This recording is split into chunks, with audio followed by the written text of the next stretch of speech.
Hello, welcome to the Squirrel Tale. On this video, I am going to be taking a look at the powder horn I entered at the Gunmakers Fair at Kempton and the critique that came with it. So a little background first on the accoutrements judging. So tradition was first started at the Gunmakers Fair at Dixon's. It was held for almost 40 years. And pretty much what it is you can enter powder horns, knives, bags and powder horns combination, tomahawks, and any accessory commonly found by your 18th century riflemen.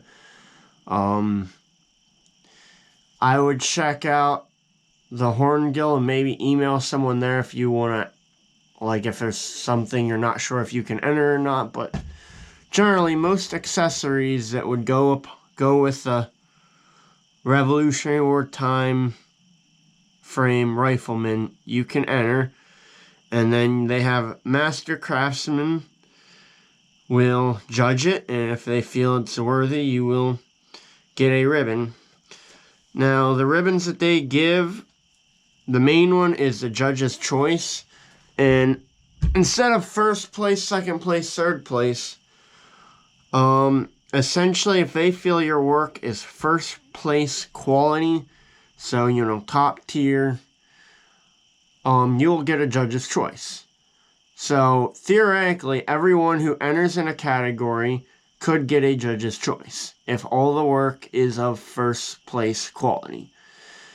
At the same token, if none of the work in a category is of first place quality, no one will get a ribbon.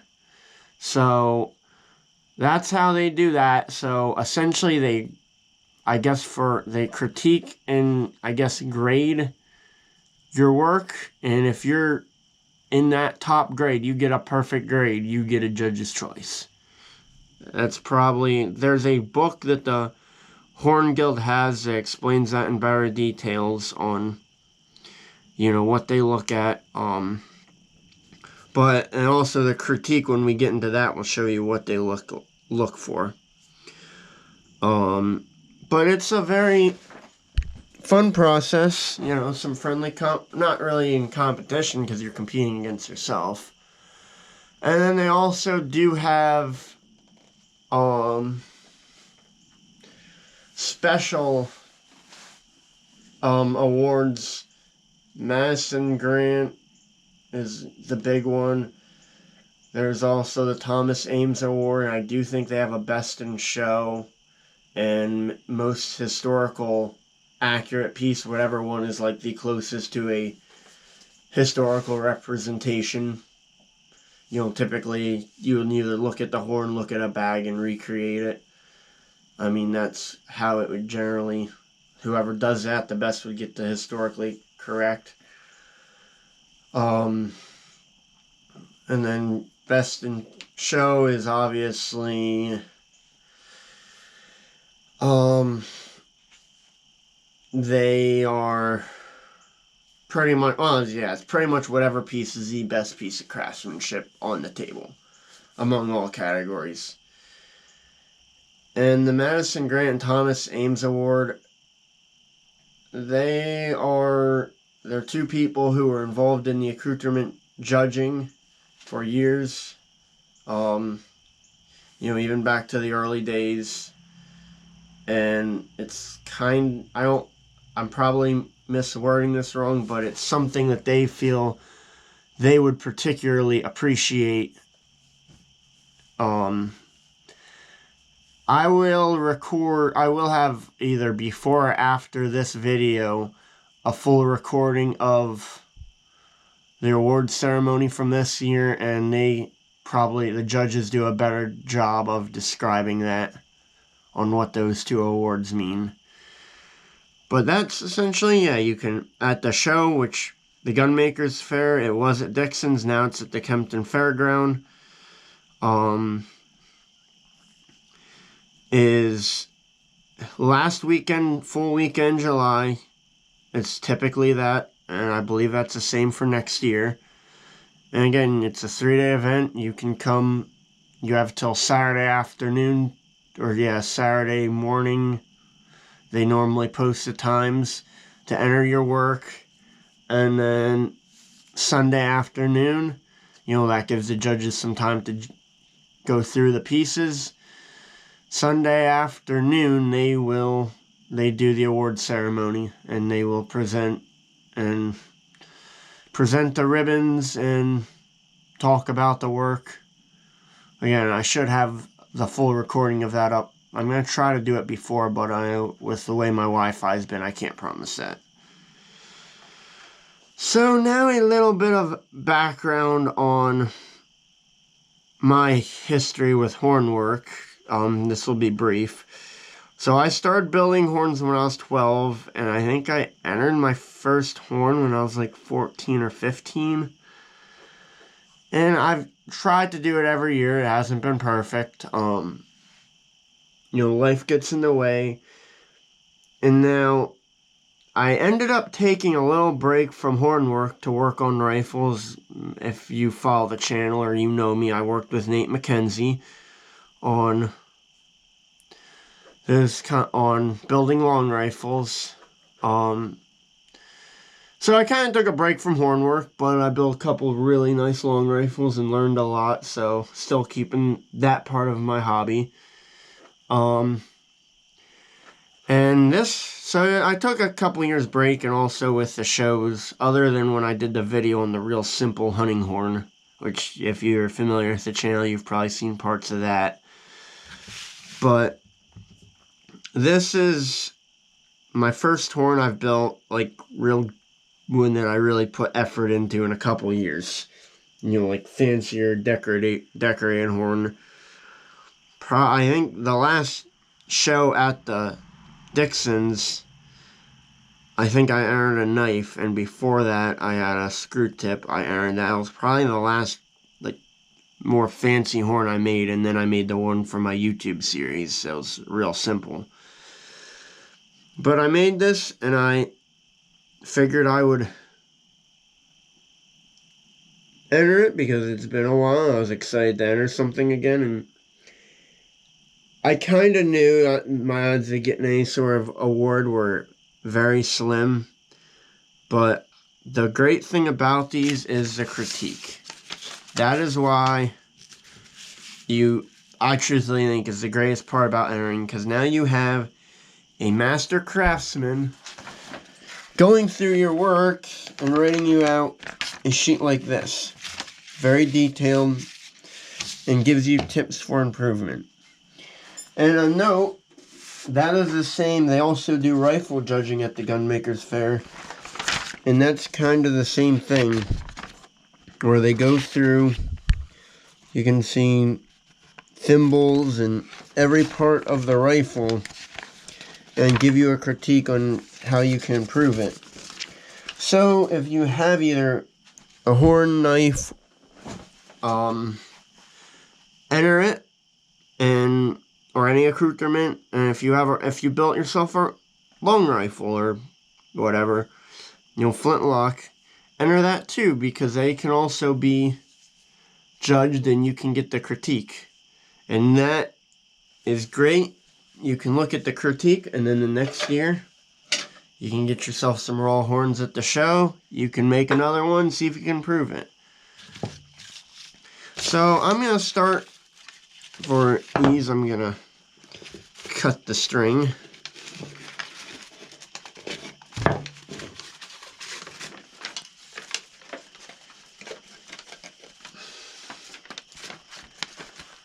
Oh, and just a side note, the tape, which I can now take that off. They want to be completely unbiased on your work, so they always do put tape over any name markings that just says D. Belzer 2022. I want the work to know it's mine, but they don't want to know who it is, because a lot of them do know you if you've been in the community. So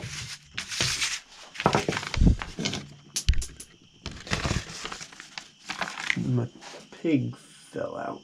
That's not good. That's not good. So, it's a critique sheet. The first thing it says is, this is a nice is material selection. This is a nice size and weight horn, and they put very good, you know, so picked a reasonable raw horn, because that's, when it comes to work with powder horns, what, you know, the horn you pick will dictate a lot of your features. If you pick a dark horn and you engrave, that won't work. Your twist, stuff like that. See base for comments. So there's some stuff that they didn't like about my base, but so design, well, which they put excellent. So that was very good, and suggestions for improvement. Very traditional powder horn design, fluid throat and railed ring tips.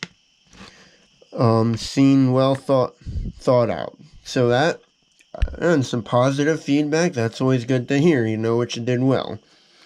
So, you know, they like how it's proportioned here and stuff like that. You know, the flats, enrailment fit.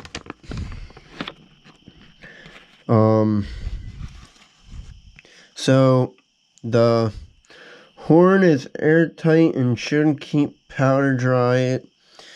There's some slight unevenness at the base of the horn where it meets the plug. Attention to this junction could improve appearance. So it's small, but I do see it. There's a little bit of a gap, I think what they're referring to. Like right here, there's a little bit of a gap there. Again, something to work on. Trying to make sure that's perfect. So finish. The horn has a nice sateen finish over its entire length. There are a few tool marks on the throat that could be removed to improve the finish. So the finish on this, now this is in Scott Sibley's book. I believe it's Sibley. They have a book on making powder horns. They discuss it. That was one of the first books I bought. Is onion rings, or not onion rings, onion skins, and apple cider vinegar. And that's, I had them boiling and I put the horn in to give that finish for it. Give it a little color. And yeah, I tried to get the tool marks out, but if you look, I don't know if the light will show, there is some on the neck that could have been improved. Function. It should function well to carry powder and keep it dry. One concern is a twisted staple. This would wear out the carrying strap. Also see base comments. Now this is kind of funny in a way, because I spent a whole evening and probably made 6 different staples trying to get that twist right. So this is something, I know, okay, just a simple flat, or maybe not flat, but just a simple bent staple is a better option. So next year when I make it, I can just make a simple staple and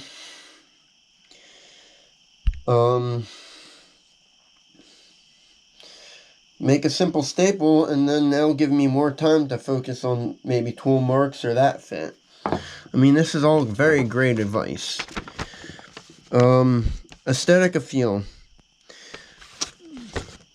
This is a nice horn with good appeal. With just a little attention to details, it could really pop. See decoration and base. Okay, so they say overall it's an attractive looking horn. Some positive feedback. That's what I like, because they tell you what you did good, and then they tell you how you can improve. So,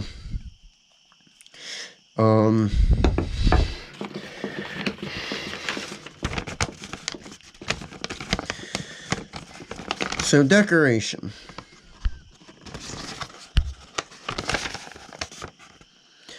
Your scrimshaw is good, but not historically correct. Well, this is not meant to be historical piece using a historical font on your verse. This is a Bible verse I have on here.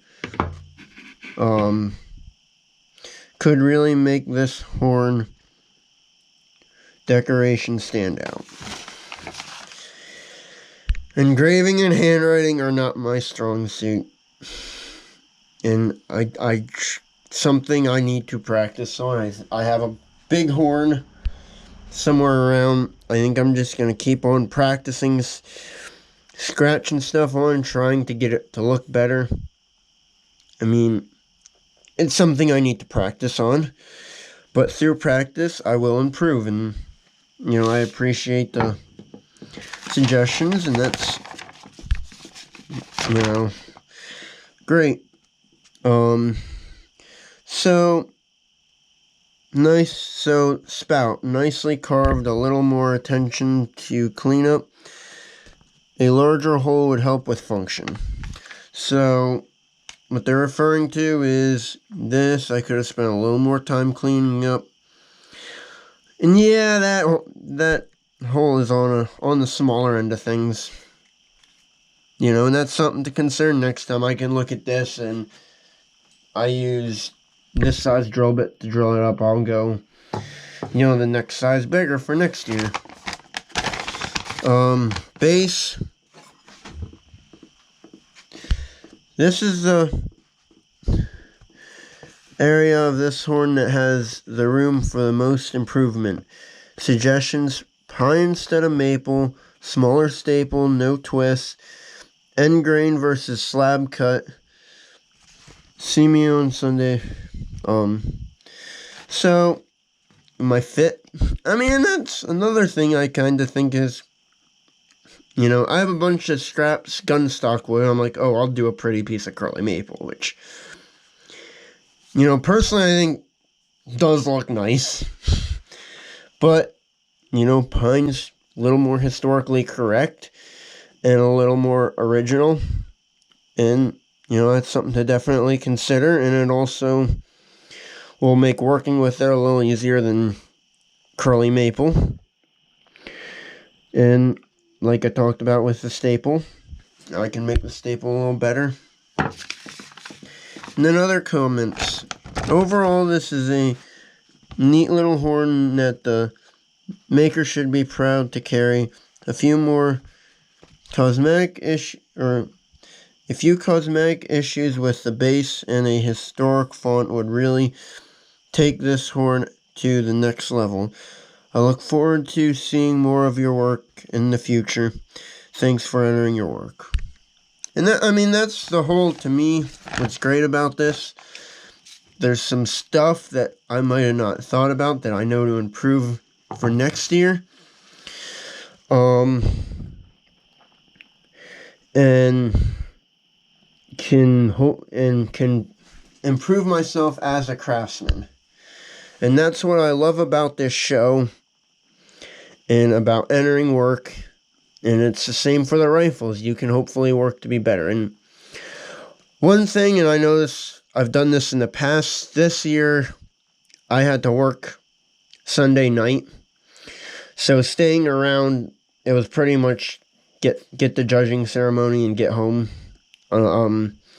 But most of the judges do hang out afterwards, and that was that comment here. See me Sunday if you want me to explain things more. If you take your critique to whoever judged it, and he has information where his table is, they will go through this, and really explain it well. And all the judges are very nice people. This was Clint Byer who judged mine. And they will help improve your work and talk about it. And if you have the time to do it, if you enter something, it's really great to go talk to them. And they will help you, and then next year you can enter and and hopefully you improve. I will admit I probably, since my last horn entry, probably because I didn't do it for a couple years, I'm rusty, but I want to get back into the hobby more, and I enjoy working with horn.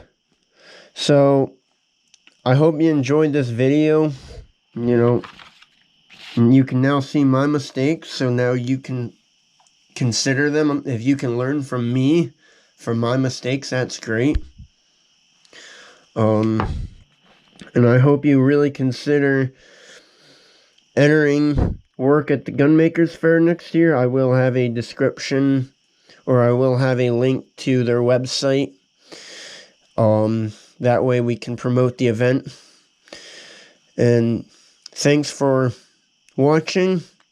Please, if you have any friends who are interested in horn work, and please consider sharing this with them if you think it would be useful to them, and like and subscribe, and have a good day.